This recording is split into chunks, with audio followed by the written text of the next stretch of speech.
To the ecosystem. Water hyacinth is native to tropical and subtropical South America with broad, thick, glossy, ovate leaves. Water hyacinth may rise above the surface of the water as much as 1 meter in height, and it's actually one of the fastest growing plants known. Let's take a look at this particular plant.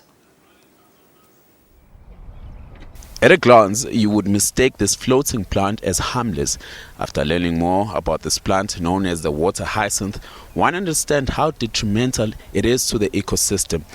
Water hyacinth is native to tropical and subtropical South America. With broad, thick, glossy and ovate leaves, water hyacinth may rise up to the surface of the water as much as 1 meter in height.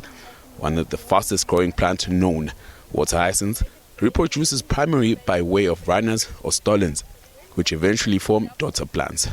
Water hyacinth is a floating plant, so it floats on top of the water.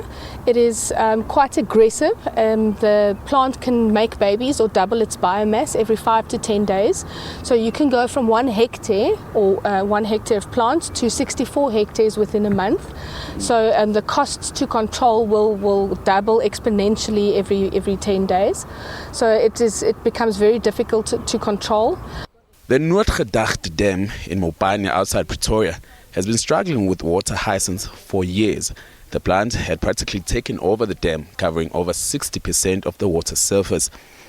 Water sports and leisure that used to thrive here has been abandoned. Bird life and other animal species that depended on the dam have dropped.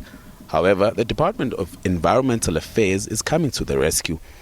It has implemented an invasive plant control initiative known as the Working for Water campaign.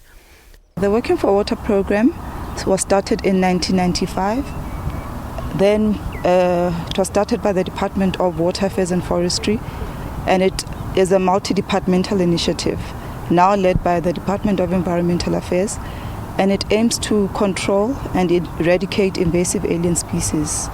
Invasive alien plants are plants that have been brought into the country from other countries for various reasons, some being ornamental reasons, some by accident.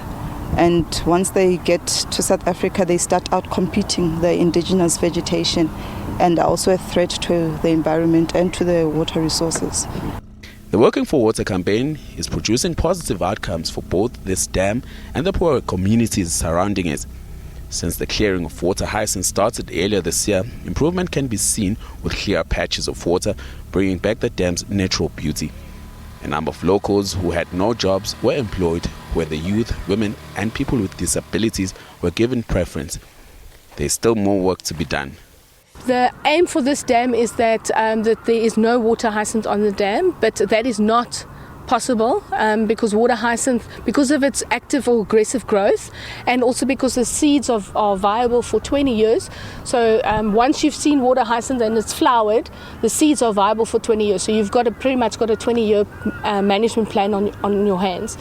Working for Water campaign is a national initiative and is working in several dams around the country, ensuring that the country's scarce water resources are clear from alien invasive plants and pollution. Moreover, this campaign is providing sustainable skills and jobs for poorer communities. Sputlela for SABC News in Pretoria.